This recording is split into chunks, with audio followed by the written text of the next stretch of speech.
ndabaza murinzi we Mbese ijoro rigeze nabimenyetso urabona kumwami yegereje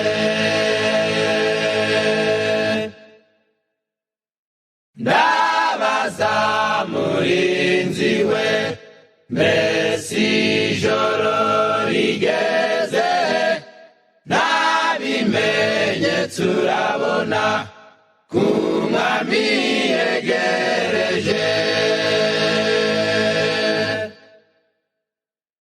tegereza wiramirwa rwanasenga wicogora ntukarekurugamba shikama kuko Yesu azagutabara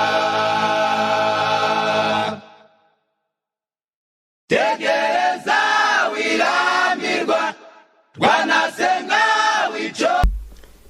Katwongere tubaramutse abadukurikiye mwese tuvuga tuti Uwiteka duhiri.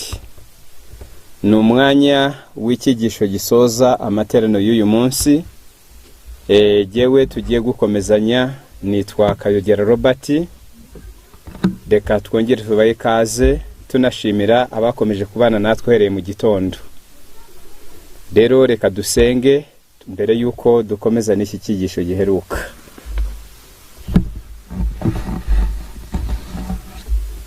Turagushimiye cyane data ugira imbabazi uri mu ijuru, kugira neza kwawe n'imbabazi zawe byabanye natwe ibihe byose bigize kubaho kwacu, by'umwihariko muri kino cyumweru cy'aya materaniro. Tugushimiye cyane ubushake washyize mu mitima y'abaje n'abagaragu bawe. Tugushimiye cyane umwuka wawe wera wayoboye abigisha bose bagiye bagaburira abana bawe, izina rya rihimbazwe. Muri uyu mwanya tugusabye gukomeza kubana natwe muri iki cyigisho tugiye gukurikizaho. Umwuka wera akomeza kutuyobora mu kiza wacu, tubigusaba mu izina rya Yesu. Amen.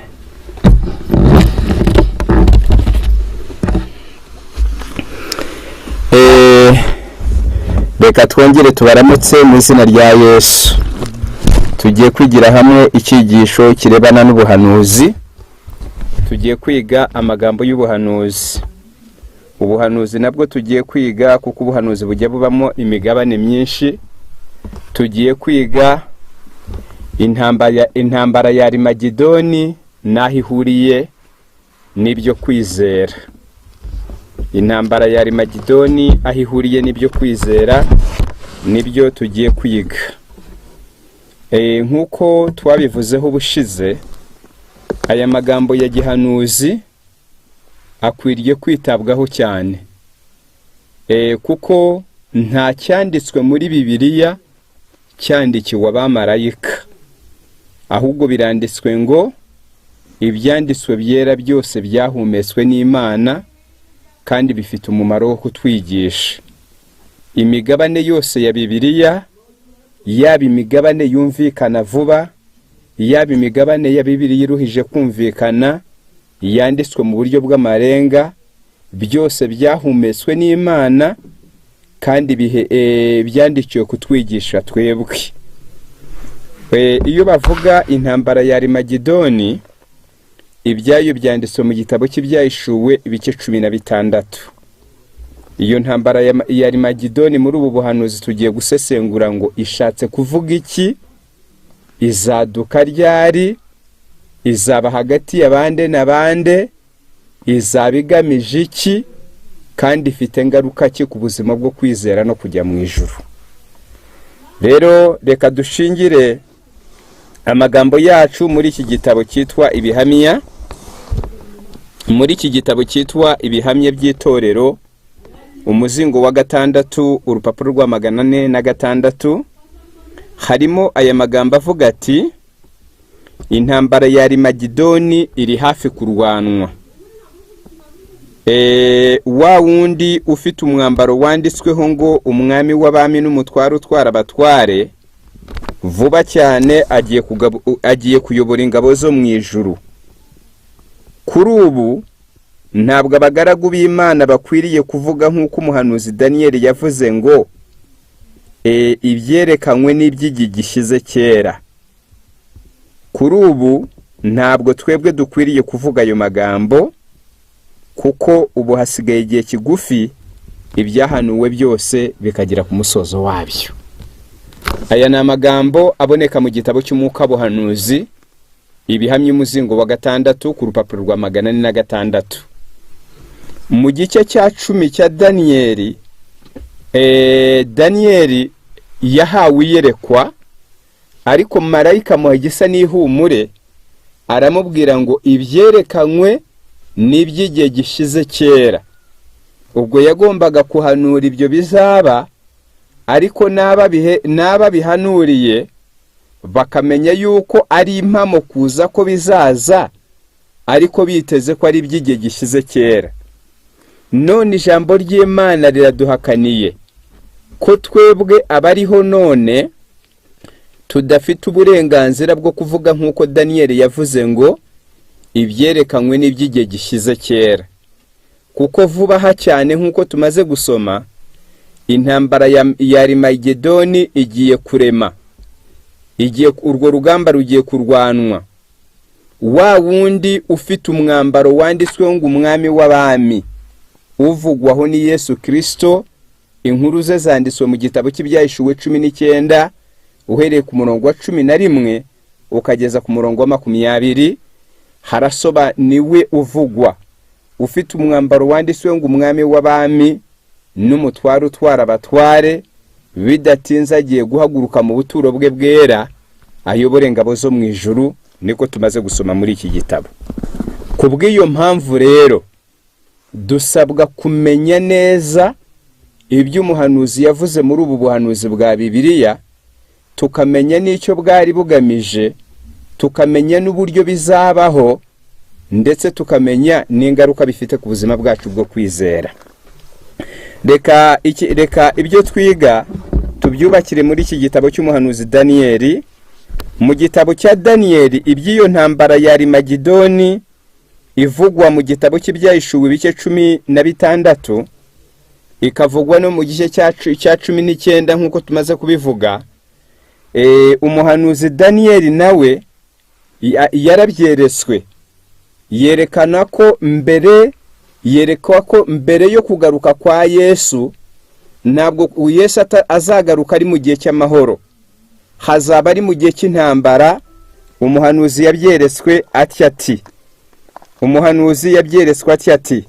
Daniyeli igice cya mbere turasoma Daniyeli igice cya mbere duhereye ku murongo wa mbere. Haranditse ngo icyo gihe Mikayeli wa mutware ukomeye uhagarikira abantu bawe azahagarara, azaba ari igihe cy'umubabaro utarigeze kubaho uhereye igihe amahanga yabereyeho kugeza icyo gihe. Ibi umuhanuzi yeretswe tugomba gushaka kumva icyo byari bigamije. Igihe Mikayeli, iyo bavuze Mikayeli baba bavuga Yesu Kristo, uyu mutware ujya uhagararira abantu b'Imana. Umunsi azahaguruka avuye mu buturo bwe bwera, agendereye isi, aje gucungura abamwizeye. Icyo gihe biranditswe ngo kizaba ari igihe cy'umubabaro utarigeze kubaho uhereye igihe amahanga yabereyeho ukageza icyo gihe. None tugomba kwibaza ngo icyo gihe cy'umubabaro kivugwa aha niyo ntambara ya HERIMAGIDONI yavuzwe muri bya bice bibiri by'ibyahishuwe twababwiye, mu gice cya 19 yewe no mu gice cya 16. None icyo tugomba kwibaza twese tukakimenya, ese iyi ntambara ya HERIMAGIDONI izaba ishamiranije nde nande? Ese iyo ntambara ya HERIMAGIDONI izaba imbarutso yayo ari iki? Reka nsome uyu murongo mbere yo kubasobanurira ibyo ngibyo. Mu gitabo cy'umuhanuzi Yeremiya ibice 30 umurongo wa 5 n'umurongo kugeza ku murongo wa 7, mu iyerekwa rya gihanuzi iby'icyo gihe cy'umubabaro utarigeze kubaho uwo umuhanuzi Daniyeli yabonye, ari nawo icyo gihe cy'umubabaro ari nacyo kivugwaho nk'intambara ya Harimagidoni igiye kurwanwa bidatinze nk'uko twatangiye tubisoma. Umuhanuzi Yeremiya nawe iryo yerekwa yararihawe. Aba bahanuzi babiri batandukanye bavuze kuri iyo ngingo imwe, ikigamije ari ukugira ngo twebwe abari mu isi bahanurira mu gusoma ibi no kubyiga tugira imyiteguro ya ngombwa, kandi twe gukomeza kuba impumyi ku by'Imana yagennye bitazabura kubaho kandi bidufiteho ingaruka. Noneho umuhanuzi Yeremiya we iryo yerekwa yarihawe ate? Yarihawe atya. Haranditse ati, twumvise ijwi rizanywe n'ubwoba no guhinda umushitsi, kandi iryo jwi si iry'amahoro. Nimubaze noneho murebe ko hari umugabo ugira ibise byo kubyara. Ni ukubera iki umugabo wese ashyize amaboko imugongo nk'umugore uri ku nda, mu maso hose hagasuhererwa? Ayi, uwo munsi urakomeye kandi uteye ubwoba, nta wundi umeze nkawo. Ni igihe cy'umubabaro wa Yakobo, ariko azakirokokamo. Aha hari mu iyerekwa rya gihanuzi. Nawe yitegereje Yeremiya abona igihe cy'umubabaro utarigeze kubaho, ari cyo gihe Yohana we mu iyerekwa rye yise intambara ya Harimagidoni.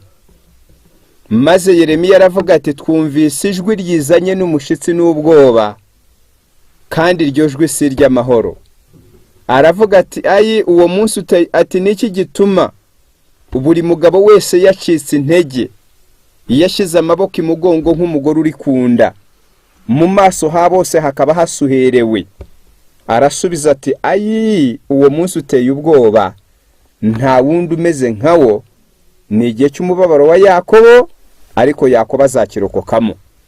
Byanditswe muri Yeremiya igice cya 30 umurongo wa 5 kugeza ku wa 7. None rero hano icyo tugomba kwitaho tukakizirikana, ibi Imana yabwiye abahanuzi kabibereka. Ni ubuhe butumwa yari dufiteye twebwe nk'abatuye isi? Icyo gihe cy'umubabaro kivugwa ni ikihe? Ndagira ngo mbabwire ngo iyi ntambara ya Harimagidoni ivugwa ahangaha ntabwo ari ishyanga rizaba rihagurukiye irindi. Oya, ntabwo ari ubwoko runaka buzaba buhagurukiye ubundi. Oya, yewe si abazungu bazaba bahagurukiye abirabura, sinabakene bazaba bahagurukiye abakire, ahubwo iki gihe cy'umubabaro kivugwa hano muri ibi byanditswe ari cyo umuhanuzi we yise n'intambara ya Harimagidoni. Mu yandi magambo, yerekezaga ku ntambara igomba kubanziriza kugaruka kwa Yesu, ariko ishingiye ku myizerere, ishingiye ku myemerere.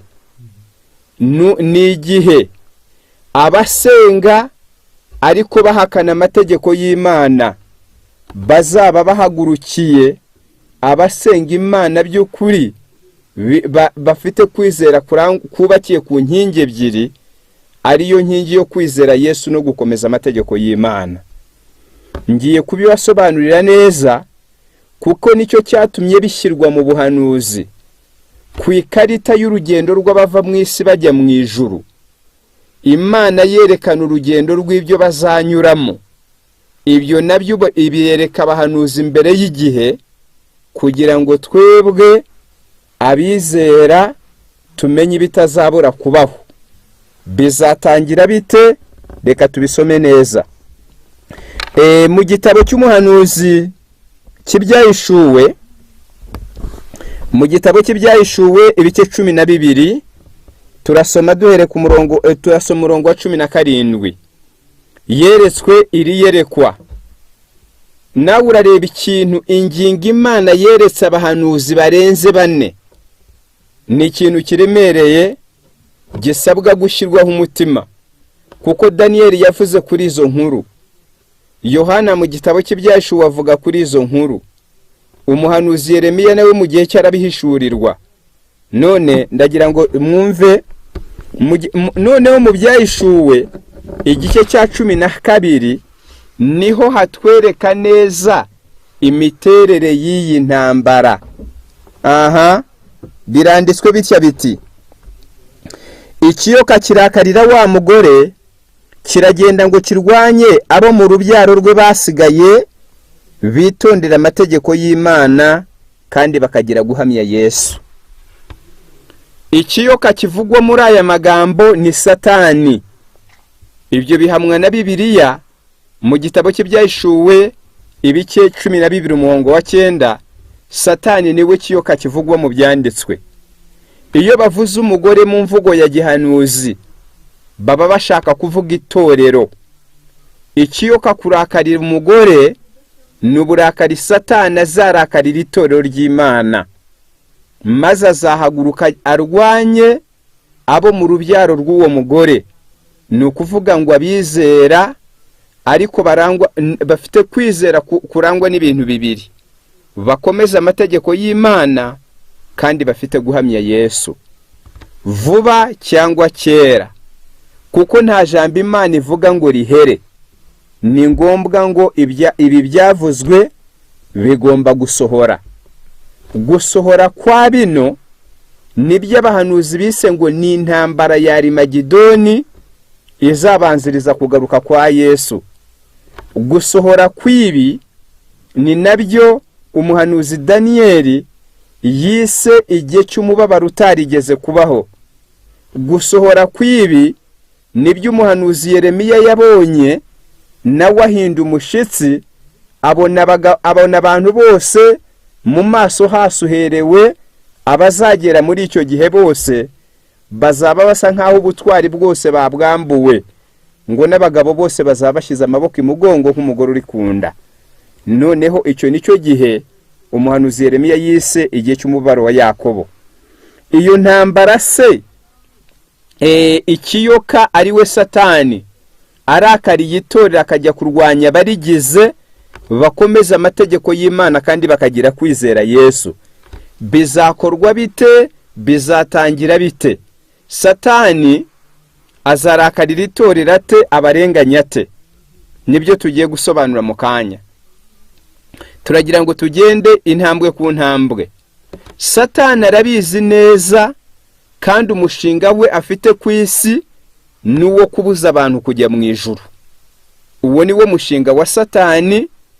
Nta wundi mugore ahahira, nta mwana arihira ishuri. Satani kuri iyi si nta kindi kimuhangayitse, nta bundi bucuruzi akora. Umushinga we nuwo kubuza abantu kugira ngo batazabona agakiza. Arwanisha intware ebyiri: icyaha n'ikinyoma.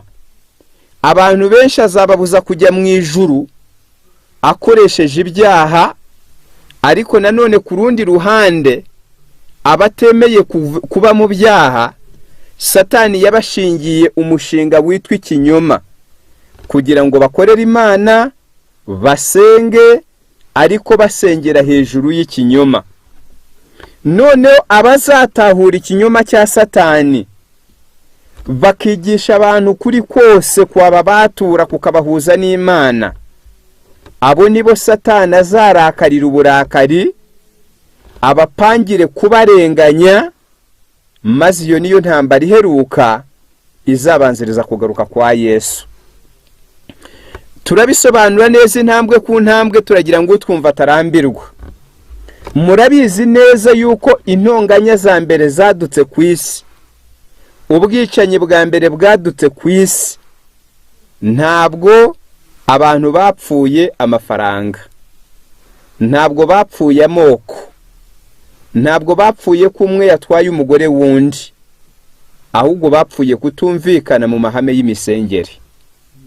Ubwo ndavuga hagati ya Kayini na Abeli. Kayini na Abeli bari abavandimwe basangiye se na nyina. Isi yose yari isambu yabo, ntabwo ari ubutaka bw'ababanye buto ngo imbibi ngo bapfuye imbibi. Nta wari watwaye umugore wa mugenzi we. Icyo bapfuye ni ukutumvikana mu mahame y'imisengere. Aho Satani yatangiriye urugamba niho Satani niho agomba kuzarusozereza. Iki bita intambara ya Harimagidoni ivugwa mu gitabo cy'ibyahishuwe, ariyo twasomye mu mwuka w'ubuhanuzi ngo vuba cyane igiye kurwanwa. Kimwe n'iki gihe cy'umubabaro kivugwa haba mu gitabo cya Yeremiya n'igitabo cya Daniyeli, bizaba bizanywe n'uburakari bw'ikiyoka cyarakariye umugore. Mbega imbaruso y'iyo ntambara n'uburakari kugeza ku murongo wa 11. None tumara gusoma hano biratworohera kumenya ibi uko byahanuwe n'uburyo bizashyirwa mu bikorwa. Ubwo turacyari ku buryo byahanuwe. Aya magambo yubakiye ku 40 y'ibyanditswe, ndagira ngo umuntu wese yumve. Ni Daniyeli igice cya 12 umurongo wa mbere, ndakeka ko mwari mwahanditse. Byubakiye kuri Yeremiya 30 umurongo wa 5 kugeza ku wa 7. Byubakiye kuri ibyahishuwe igice cya 12 umurongo wa 17, n'ibyahishuwe ibice 6 umurongo wa 9 kugeza ku murongo wa 11. Iyo mirongo yose uko ari 4 y'ibyanditswe niyerekwa ariko ryerekeje ku kintu kimwe, ariko umuhanuzi wese yakivuzeho bitandukanye bitewe n'ibizagikorerwamo bitandukanye.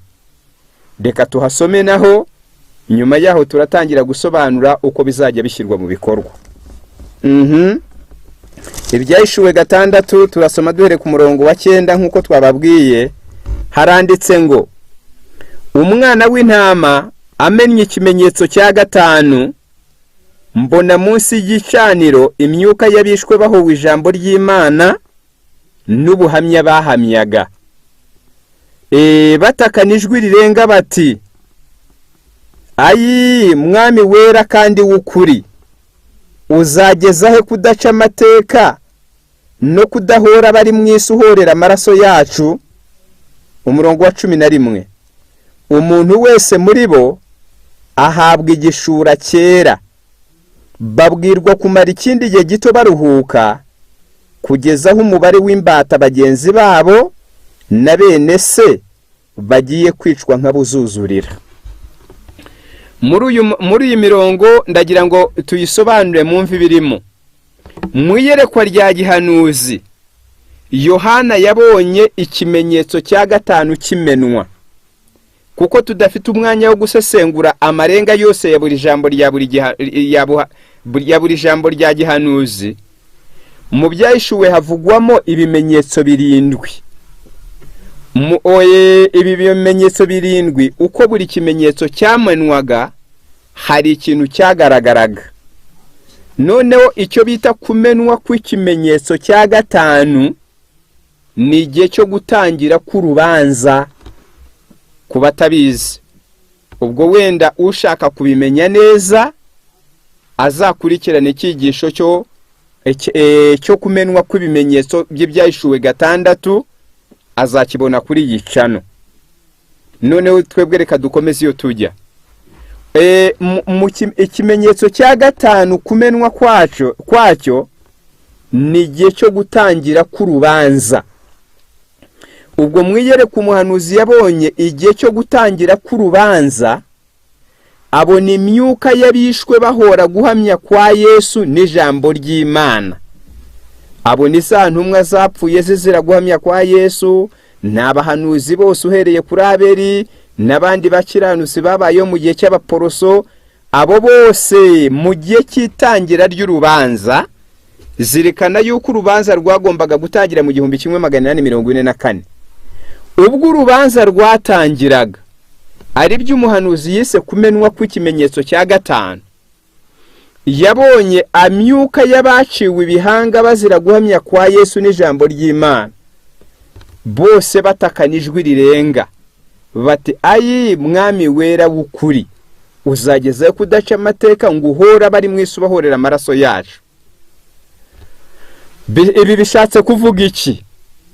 Ubwo igihe cyo gucira abantu urubanza cyageraga, dosiye z'abakiranutsi bahowe Imana ariko batarajya mu ijuru na bugingo n'ubu bategereje umuzuko Yesu agarutse zagezweho. Imanza zibemeza ko ari abakiranutsi, ari nabyo umuhanuzi yise ngo guhabwa igishura cyera. Ariko babwirwa kumara ikindi gihe baruhuka kugeza ubwo bagenzi babo n'imbata bene se bagiye kwicwa nk'abo umubare ukuzura. Iryo ni ryo jambo ryo kuzirikana. Impamvu ari ryo kuzirikana niko kabagiye bicwa bahowe Imana ni benshi uhereye kuri Abeli kugera mu gihe cy'abagorozi b'abaprotestanti. Ariko urubanza rwo rwagombaga gutangira mu 1844. Muri icyo gihe rero imanza zitangiye, abo bahowe Imana ntabwo bazuwe ngo bahite bajyanwa mu ijuru, ahubwo babwiwe yuko hirya y'icyo gihe hari abandi bagaragu b'Imana, imbata z'Imana, nabo bagomba kwicwa bazira guhamya kwa Yesu n'ijambo ry'Imana, nk'uko babandi ba mbere byagenze, umubare ukabona kuzura.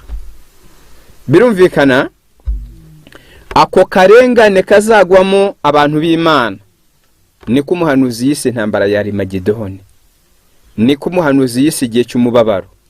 Kazatangira gate? Bizagenda biti? Niho tugeze. Byanditswe mu gitabo cy'ibyahishuwe, mu gitabo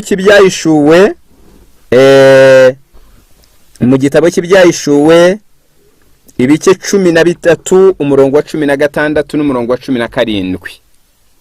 Haranditswe ngo abari mu isi bose igihe kigiye kugera ubwo abari mu isi bose, abakomeye n'aboroheje, abimbata n'abo mudendezo, bazahatirwa kwakira ikimenyetso cy'inyamaswa. Ubu kuko tudafite umwanya wo gusobanura ngo inyamaswa ni inki, ahubwo reka turashyize ku ntego. Uku kwakira ikimenyetso cy'inyamaswa ni igiki?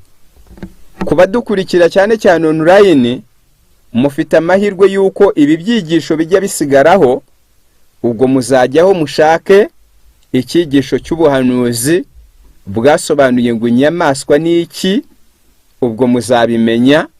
Ariko ko tudafite umwanya, reka twihutire kumenya ngo ikimenyetso cy'inyamaswa kivugwa mu byahishuwe 3:16 na 17. 13 umurongo wa 16 n'uwa 17. Icyo abantu bazahatirwa kwakira, bakanga kucyakira bikazana ka karengane kazagwiza umubare w'abazazira guhamya kwa Yesu n'ijambo ry'Imana, nk'uko byavuzwe mu byahishuwe 16. Mumenye ngo icyo kimenyetso ni ikihe.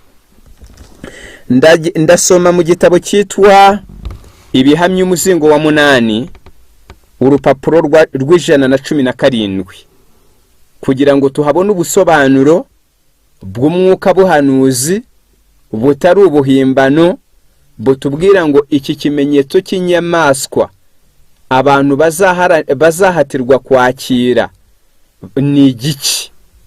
Haranditse ngo ikimenyetso cy'Imana kigaragarira mu kubahiriza umunsi w'isabato, nk'uko Uwiteka kigaragarira mu kubahiriza umunsi w'isabato, ari we kimenyetso cy'Imana gihamya imirimo yayo y'irema. Nk'uko Uwiteka yabwiye Mose ati, ubwira abana b'Isirayeli uti, mujye mwubahiriza umunsi w'isabato ube ikimenyetso hagati yanjye namwe, kugira ngo mumenye yuko ari jye Uwiteka ubeza. Ibi mvuga byanditswe muri Bibiliya mu gitabo cyo kuva ibice 31 umurongo wa 12 n'uwa 13. Imana yahamije yuko kubahirizwa ku isabato, mbega isabato ni nk'ibendera ry'Imana. Ubusanzwe ibendera ni ikirango kiranga igihugu, buri gihugu kirarigira, nuko n'Imana nayo ikimenyetso cy'ingoma yayo gihamya yuko Imana ariyo yaturemye, ko ibiriho byose ariyo yabiremye. Yatoranije umunsi wa karindwi w'isabato iwugira ibendera ry'ingoma yayo. Noneho ndakomeza nsome. Muri aya magambo yo mu gitabo cyo Kuva, Uwiteka agaragaza ko yagambiriye ko isabato iba ikimenyetso cyangwa ikirango hagati yayo n'abayisenga.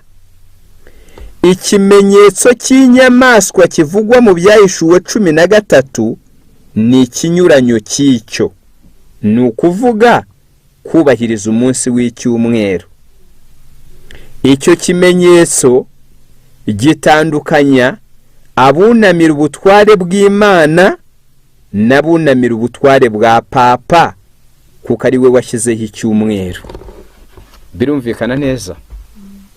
Hatabayeho guca hirya no hino wenda kuwashaka impamvu byitwa inyamaswa, zo zizaboneka, zo muzaziga mu cyigisho nyine cyo gusobanura ngo inyamaswa ni iki. Ariko ikimenyetso cy'inyamaswa kivugwa mu Byahishuwe ibice 13, icyo abari mu isi bose bagomba kuzahatirwa ni ugusenga ku cyumweru ku gahato. Ni ugusenga ku cyumweru ku gahato. Wambaza utese abantu bazarinda babihatirwa? Satani abifitemo izihe nyungu? Inyungu Satani abifitemo nizi. Imana imaze gushyiraho isabato ikayitegeka muri Bibiliya kuba ikirango cyangwa ikimenyetso cy'ingoma yayo, ubwo isabato Imana yari yihagaritse nk'ibendera ry'ingoma yayo. Satani nawe kuko umugambi we ari ukugira ngo abantu basenga Imana mu kinyoma, bakora iby'Imana itabategetse ariko bazi yuko barimo gukora iby'Imana yabategetse. Yanyuriye mu buyobozi bw'idini ryayobye, batangiza uwitwa Mutagatifu Silvestiri. Uwo ni umwe mu bapapa babayeho. Satani aramuyobya, amugira n'igikoresho cyo kuzayobya abandi kugeza ku iherezo. Ahindura isabato, ashyiraho icyumweru, ashyiraho amategeko ahatira abantu bose kucyubahiriza ku gahato no kubuzanya kubahiriza isabato Imana yategetse. Hashira imyaka 100 ari icyaha gihanishwa amategeko ya leta kudasenga ku cyumweru cyangwa kuvuguruza kwera kw'icyumweru. Hashira imyaka 100 ari icyaha gihanwa n'ubutegetsi guhangara kwigisha ukwera ku munsi w'isabato cyangwa kubahiriza umunsi w'isabato. Ibyo byabayeho, haboneka benshi babikubitirwa, barabyamburirwa, barabifungirwa, abandi barabyikirwa, ku buryo isi yose yageze ubwo yizera ko umunsi wo gusenga, umunsi w'Imana ari icyumweru. Imana kuko ari umutunzi w'imbabazi, ntabwo yemeye yuko uwo mwijima ukomeza kubudikira bari mu isi. Igihe cyarageze, abantu b'Imana bahishurirwa ukuri ku munsi w'isabato, nka rimwe mu mategeko y'Imana 10, akaba ariyo mategeko abantu bose bazacirirwaho urubanza. Ukuri kw'isabato kurigishwa. None bya bindi Satani yakoze akoresheje ubutegetsi bw'idini bwari buriho icyo gihe, mwibuke yuko icyo gihe idini yayoboraga iby'umwuka, yayoboraga iby'idini ariko ikayobora n'ubutegetsi. Nuko iryo hame niryo Satani agiye kuzongera gukoresha kugira ngo abantu isabato yongere gusibanganywa nk'uko byahoze, abantu bategekwe gusenga ku cyumweru ku gahato. Ibyo nibyo bizatangiza icyo umuhanuzi yise intambara ya Harimagidoni, yavuzwe mu gitabo cy'ibyahishuwe. Uko niko igihe cy'umubabaro utarigeze kubaho uw'abahanuzi bavuze uzashyirwa mu bikorwa. Ubwo nibwo buryo ikiyoka ari we Satani azarakarira umugore ari ryo torero no guhiga abakomeza amategeko y'Imana bakagira guhamya kwa Yesu. Mbega muri magufi ibivugwa muri ya 40 y'ibyanditswe nababwiye muri Danieli 12 umurongo wa mbere, ibivugwa muri Yeremiya 30 umurongo wa 5 kugeza ku wa 7, ibivugwa mu byahishuwe 12 umurongo wa 17, n'ibivugwa mu byahishuwe 6 umurongo wa 9 kugeza ku wa 11, byose bizasohozwa no gushyirwaho ku itegeko ry'icyumweru rizahatira abatuye ku isi kubahuka isabato no gukomeza icyumweru, ubwo kugira ngo abantu basuzugura ubutware bw'Imana ahubwo bubahiriza ubutware bwa Papa. Abazabyanga bazahura n'akarengane gakomeye, nuko ibyo byanditswe bizasohora nguko uko intambara ya Harimagidoni izamera. None hari ibibazo byo kwibazwa hashingiye kuri ibyo dusomye n'ibyo dusobanuye.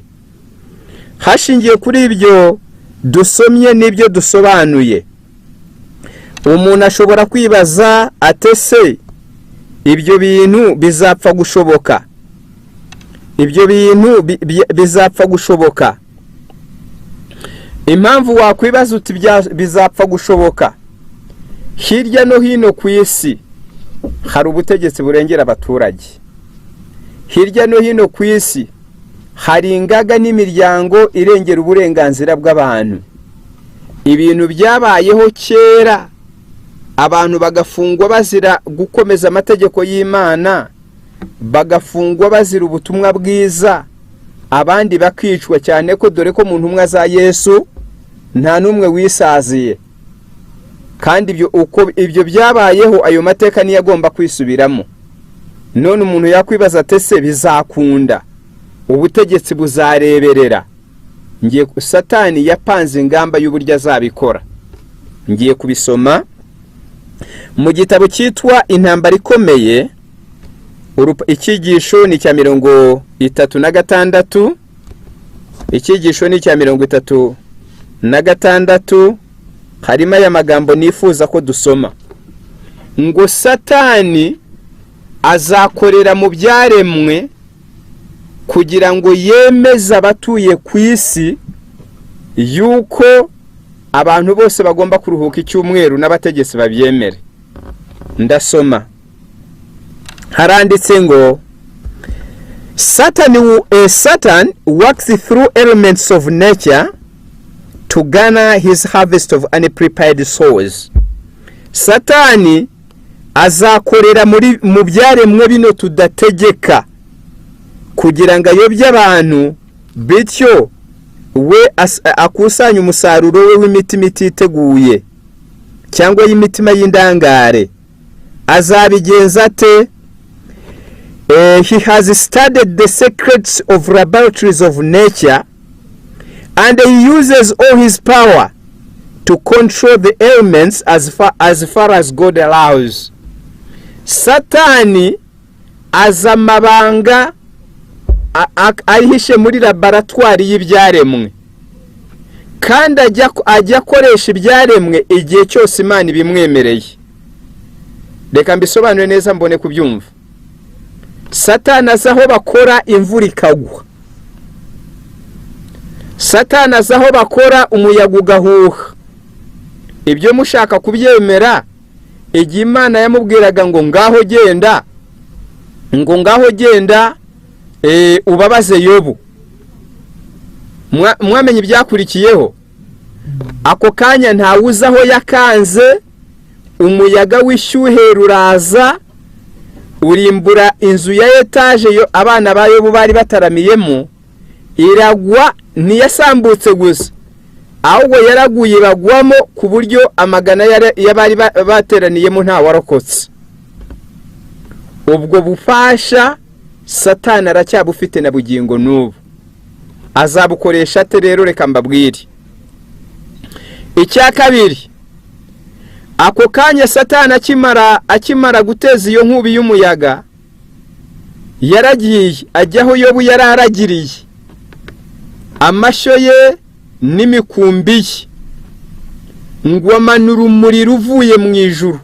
Ubu ntawuzi aho yakanze, umuriro uramanuka wikubita kuri ya mashyo, kuri ya mikumbi, ku bashumba bose ntiyasigara n'umwe. Ubwo bubasha Satani aracyabufite kugeza na n'ubu.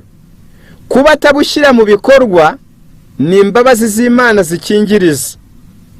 Ngiye kubabwira uburyo rero azabukoresha. Satani igihe yarebaga icyo gitero kibiza kinaniwe gukora, yasubiye ku Mana aravuga ati burya nibeshye. Ubugingo buhorerwa ubundi, n'umubiri ugahorerwa undi. Yobu kumunyaga ibyo atunze ntabwo byatuma akwihakana, ariko rambura ukuboko umukore wo ku mubiri we, urareba yuko atari bukwihakane. Imana yamubwiye ati ntakubujije, icyo wirinda n'ubugingo bwe, ariko umubiri we ngushyize mu maboko yawe.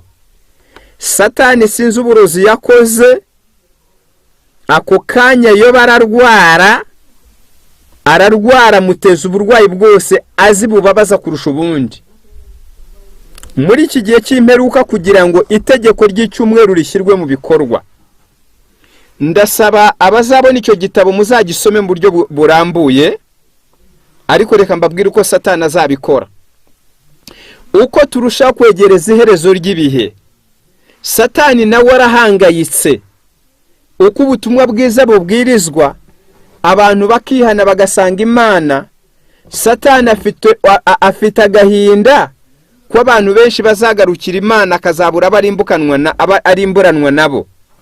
Ntabwo anyuzwe n'umubare wabo yayobereje mu byaha, ariko ashaka ko n'abasenga bubaha Imana bayisenga mu buryo butemewe. Niyo mpamvu yazanye imyizerere y'ibinyoma. Iyo myizerere y'inyoma rero, abayitahura bakigisha ukuri, Satani azabibasira. Kandi uburyo azabibasira, azabateza amategeko y'ibihugu. Azabikora ate rero?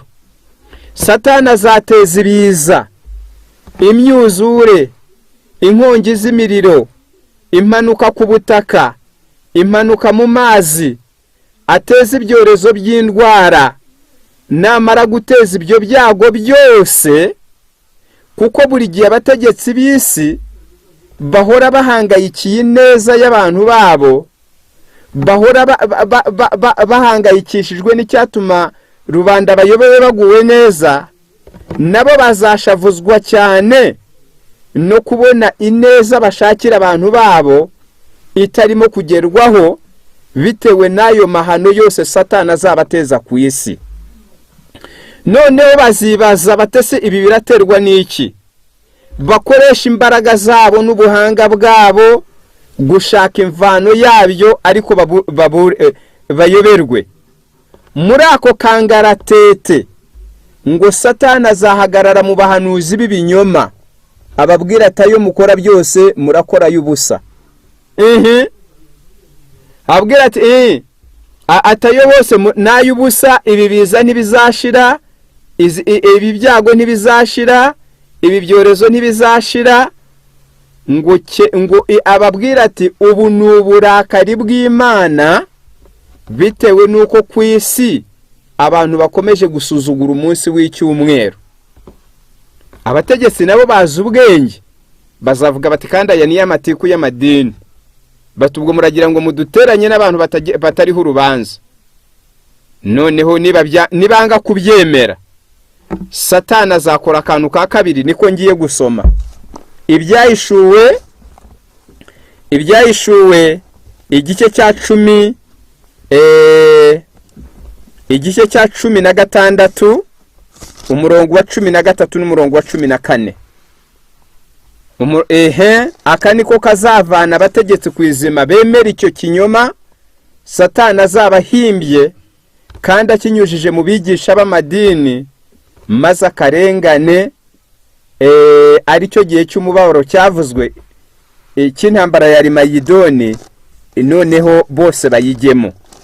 Reka dusome Ibyahishuwe 16, turasoma umurongo wa 13 n'uwa 14.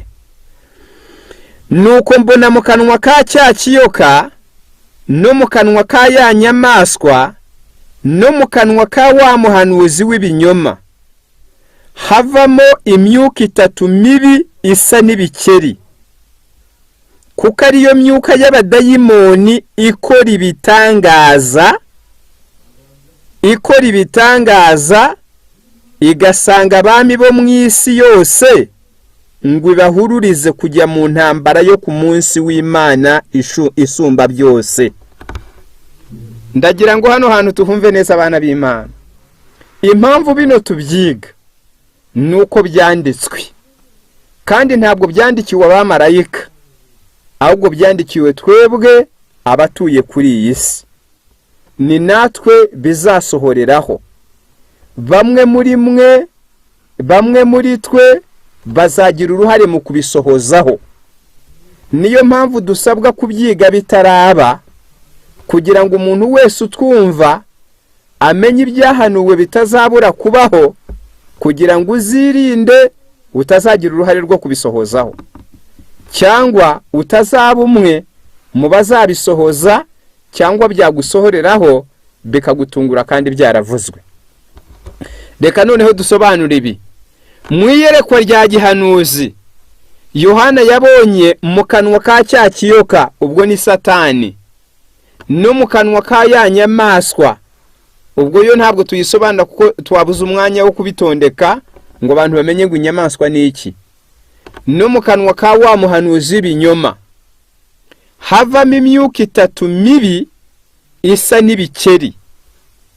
Noneho Yohana arasobanurirwa, arabwirwa ngo niyo myuka y'abadayimoni ikora ibitangaza. Ariko ibyo bitangaza bigamije iki? Bigamije gukonvenka abatware bo ku isi kugira ngo nabo bafatanye na Satani mu rugamba rwo kurwanya ingoma y'Imana. Ibi mvuga ntabwo byari byaba, ariko bigomba kuzaba, kuko nta jambo Imana ivuga ngo rihere. Ni nayo mpamvu kubyiga bitarasohora ari byo byiza nabyo Imana ishaka.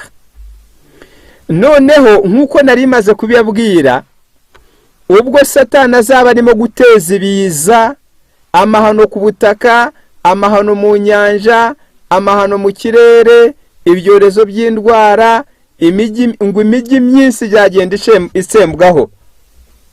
Abategetsi b'isi bataye umutwe, bacyanganyikiwe, bababajwe n'ibirimo kubabaho. Abahanuzi b'ibinyoma bazahaguruka bababwire bati burya iki kibazo ntabwo mwagikemura munyuriye muri siyanse. Ubu ni uburakari bw'Imana bwatwewe nuko icyumweru cyasuzuguwe. Ubu ni uburakari bw'Imana buterwa nuko abantu bigisha iby'isabato. None niba mushaka ngo ibi byago byose bishire, nimushyireho itegeko rihatira abaturage bose bo ku isi kubahiriza umunsi w'icyumweru. Iryo tegeko nirishyirwaho, nibwo ibyavuzwe n'umuhanuzi bizaba bisohoye ngo abantu bazahatirwa kwakira ikimenyetso cy'inyamaswa, kuko icyumweru nicyo kimenyetso cy'inyamaswa nkuko twamaze kubisoma. Noneho muri ako kangarateta abategetsi bamwe kuko ari abanyabwenge bazabyanga, bavuge bataya n'amatiku. Abo Satani ahumeka umwuka, uwo mwuka Satani azahumeka uzakorera mu bayobozi b'amadini yayobye, ari nabo bisongo ni inyamaswa n'umuhanuzi w'ibinyoma. Bakora ibitangaza bizemeza babami bo mu isi bati burya ibyo twavuze ni ukuri. Uko neka abami bo mu isi nabo bazayobwa ngo binjire bahururizwe kujya ku munsi w'intambara y'umwami Imana. Ngira ngo nibyo tumaze gusoma. Ndagira ngo nsome ubusobanuro bwabyo. Nsoma ubusobanuro bwabyo mu mwuka w'ubuhanuzi, kugira ngo uduteze amatwi nawe adatekereza ko wenda ari ubusobanuro bwa kimuntu. Oya, iyi ni impamo y'ibitazabura kubaho. Haranditse hati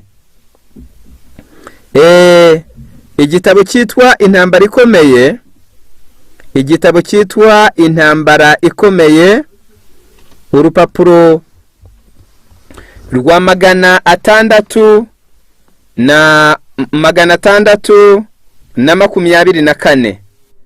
Ndagira ngo dusomemo aya magambo. Intambara ikomeye 624 ni icyigisho cya 39. Handitsemo aya magambo avuga ngo, fearful sights of a supernatural character will soon be revealed in heavens in token of the power of miracle working demons. Ibintu biteye ubwoba bizajya bigaragara mu kirere, ari ukwigaragaza kw'imbaraga z'abadayimoni zikora ibitangaza. The spirits of devils will go forth the kings of the earth and to the whole world to fasten them in deception and urge them on to unite with Satan in his last struggle against the government of heaven. Imyuka y'abadayimoni izasanga abami bo mu isi kugira ngo ibarimanganye bariganywe, ibemeze gufatanya na Satani mu rugamba ruheruka rwo kurwanya ingoma y'Imana. Reka ibi tubisobanure neza byumvikane. Byanditswe muri Bibiliya no mu mwuka w'ubuhanuzi. Biranditswe ngo ibintu biteye ubwoba bizajya bigaragara mu kirere. Wenda urugero ubona ikintu gisa n'ikirunga cy'umuriro cyunamye nko hejuru y'uyu mujyi, abantu bagira ubwoba, bahinda umushitsi, abize ubumenyi bw'ikirere bapime babone nta kidasanzwe. Nuko naho nagasiko k'abadayimoni kigize nk'ikirunga cy'umuriro. Umuhanuzi w'ibinyoma haguruke avuga ati iki ni ikirunga kigiye kugwira uyu mujyi.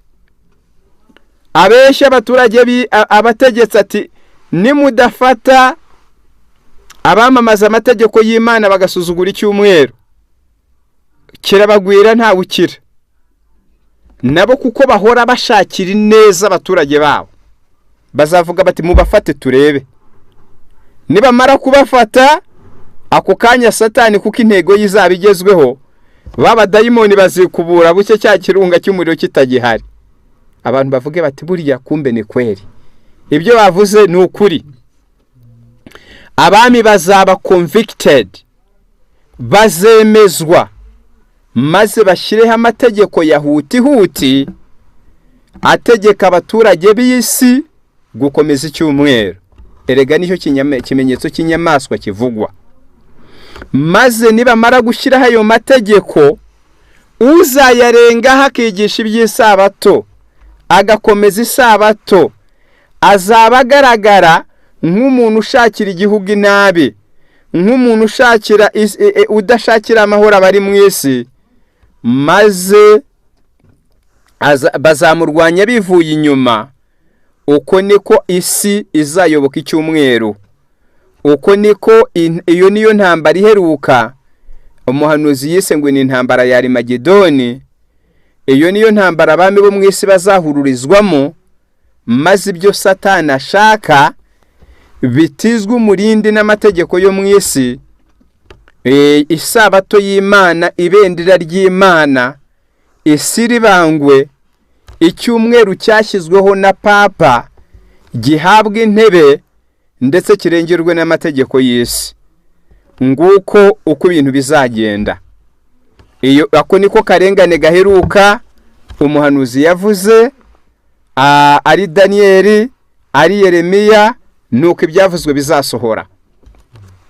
Noneho tukivuga kuri ibyo, ndagira ngo twongere dusome aya magambo mu gitabo cyitwa Ibihamya umuzingo wa 6 urupapuro rwa 18. Haranditse ngo, as America, the land of religious liberty, shall unite with the purpose in enforcing the conscience and compelling men to honor the first Sabbath, the people of every country on the globe will be led to follow their example. Ubwo Amerika izwi nk'igihugu cyo kwishyira ukizana mu by'iyobokamana, izifatanya n'ubupapa mu guhata imitima nama y'abantu no guhatira abantu gukomeza isabato mpimbano ariyo cyumweru, abantu bo mu bihugu byose bazakurikiza icyo cyitegerezo cya Amerika, nguko uko akaga gaheruka kazagwirira isi. Nguko uko akaga gaheruka kazagwirira isi. Rero bana b'Imana, impamvu ibi byavuzwe bikandikwa no kugira ngo ni ku mpamvu ebyiri. No kugira ngo abantu bamenye ukuri yuko Satani arabizi neza ko gusenga k'ukuri kugomba kubakiye ku nkingi ebyiri: abantu bize kwizera Yesu no gukomeza amategeko 10 y'Imana. Ibyo bihamwe na Bibiliya mu gitabo cy'ibyahishuwe ibice 14 umurongo wa 12. Haranditse ngo, aho niho kwihangana kw'abera kuri, bitondera amategeko y'Imana kandi bakagira kwizera Yesu. Nanone mu byahishuwe 12:17 aho twasomye kare, abantu Satani azarwanya, abantu bafite imisengeri iteye Satani ikibazo, n'abafite kwizera bizera Yesu kandi bagakomeza amategeko y'Imana. Ukugushyiraho itegeko ry'icyumweru Satani anyuriye mu buriganya bukomeye twatangiye dusoma. Intego ya Satani n'inyunga zaba bifitemo kuzaba ari ukugira ngo abantu bice itegeko amategeko y'Imana, kuko uwishe rimwe aba yishe yose. Kandi uwavuga ngo asenga Imana ariko agasuzugura ibendera ry'ingoma yayo abasa n'uwikinira. Isabato ariyo bendera ry'ingoma y'Imana. Satani yapanze imigambi izatuma yangwa igakurwaho, kuyikomeza bigasa nko kubahuka no kurwanya amategeko y'isi ariho. Amategeko y'isi ariho byanditswe ngo ibyo bizatangira muri Amerika, bikwirwa isi yose, niko tumaze gusoma. Impamvu tubyiga rero, byarahanuwe, bitinde cyangwa bitebuke, vuba cyangwa kera, ntabwo bizabura kubaho. Imana ishaka yuko twebwe abariho none bwa mbere tumenya ngo nta misengeri iba yemewe iyi tubakiye kuri iyo nkingi zombi. Naho wakwizera Yesu ariko udakomeza amategeko y'Imana ntiwakizwa. Kabiri, ukomeje amategeko y'Imana ntiwizere Yesu nabwo ntiwakizwa. Nizo nkingi zombi agakiza kubatseho. Satani yagamije kuzahirika inkingi imwe kugira ngo abantu bazagira imisengeri Imana itemera. Niyo mpamvu tugomba kubyiga, kuko byarahanuwe byandikwa muri Bibiliya. Icya kabiri ni ukugira ngo abazarimanganywa Satani akabayobesha bwa bucakura, bakagira uruhare mu gushyiraho amategeko abuzanye isabato agategeka icyumweru. Ni ukugira ngo byigishwe hakiri kare, maze uwo munsi ubwo buriganya buzaba butangiye gukora, Satani ayobesha abategetsi bo mu isi ibimenyetso n'ibitangaza, kuko abakozi be bamuyobotse, abitangiye kubwiriza ibinyoma no guhanura ibinyoma. Byanditswe ngo Satani azabahumekeramo ya myuka itatisa n'ibikeri twasomye, maze bakora ibitangaza bizemeza ubibonye wese nawe ayoboke iyo ababikora bamuganisha. impamvu tubyigisha bitari byaba ni ukugira ngo ubwo Satani agiye kuyobesha bari mu isi bitangaza ngo n'abategetsi akabarimanganya ku buryo bakonvenka nabo gufatanya na Satani mu rugamba rwo kurwanya ingoma y'Imana, nabo babimenye hakiri kare, maze umunsi abo banyabinyoma bazahaguruka bagahanura ibinyoma bagakora ibitangaza babarimanganya, bazamenye ngo ibyanyu twabimenye bitaraba. Noneho intego ya gatatu, ibi bitangaza bizatuma abantu benshi bayoba. Benshi mu bakomeje isabato bazayireka wenda ku mpamvu ebyiri, bitewe no guhatirwa kuyirekwa no kubuzwa amahirwe, bitewe no gukomeza isabato cyangwa n'ibikangisho. Ariko hari n'umugabane munini kuko abayirwanya Satani azaba yabahumekeyemo ibitangaza, bazigisha inyigisho zirwanya amategeko y'Imana, bazihamirisha ibitangaza bitarakorwa n'undi muntu, maze imbaga y'abantu benshi bayobe. Noneho tugana ku musozo kuko iminota yacu hasigaye mikeya, mwambaza muti hari ubundi buryo Satani yigeze akoresha metode nk'iyo? Igisubizo ni yego. Mu gitabo cy'intambara ikomeye, icyigisho cya kabiri, paje y'icyongereza ni 45, ngira ngo reka mpagere neza, hitwa ngo akarengane mu binyejana bya mbere. Abakristo ba mbere babayeho nyuma y'urupfu rw'intumwa bakomeza gutyo, bagiye barenganywa cyane, ariko bakababeshyera ko aribo batuma imvura itagwa, aribo batuma ibyiza. Reka tuhasome.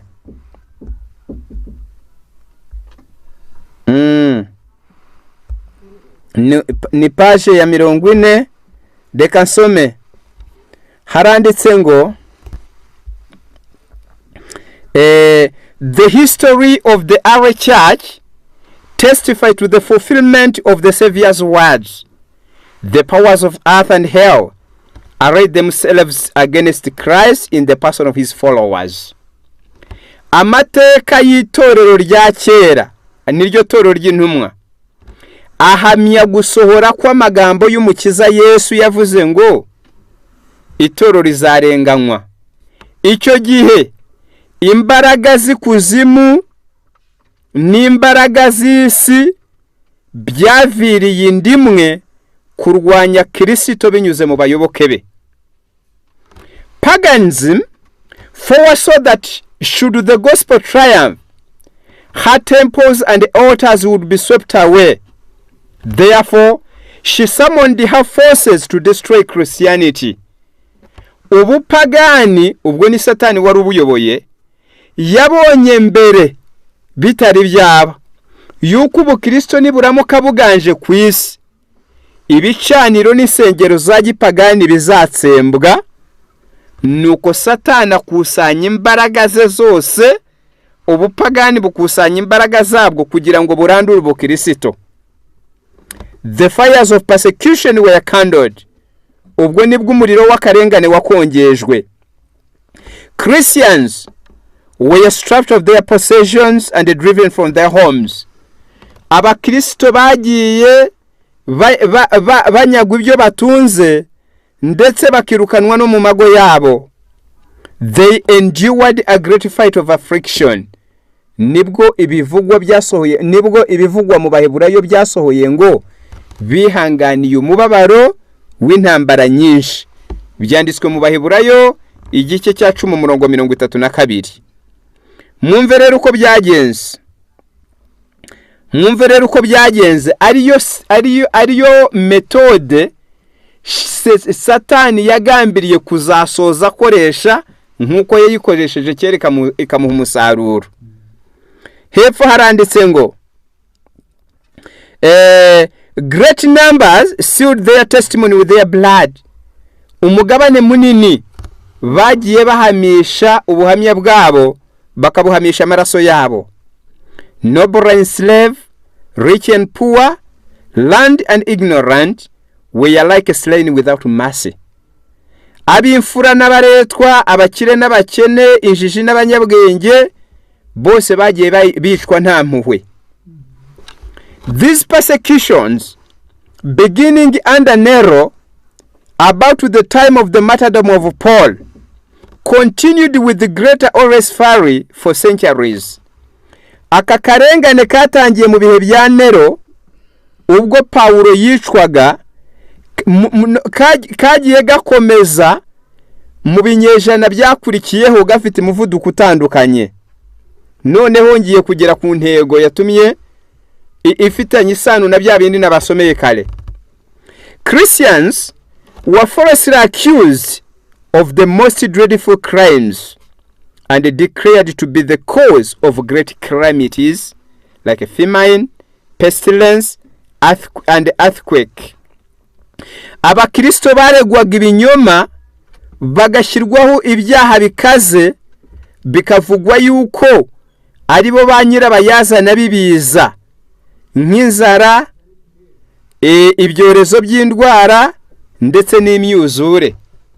Imvura yatinda kugwa, bagafata abakristo bagakubita kugeza iguye.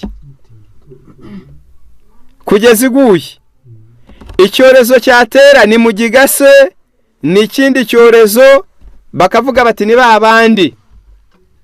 Ibyo byabayeho. Igishitsi cy'isi cyaza bati ni babandi. Nuko ubwo nibwo buryo Satani yakoresheje kandi bumuha umusaruro. Ngo no muri kino gihe giheruka, bya bindi byiswe ngo abakomeye n'aboroheje bose bazahatirwa kwakira ikimenyetso cy'inyamaswa.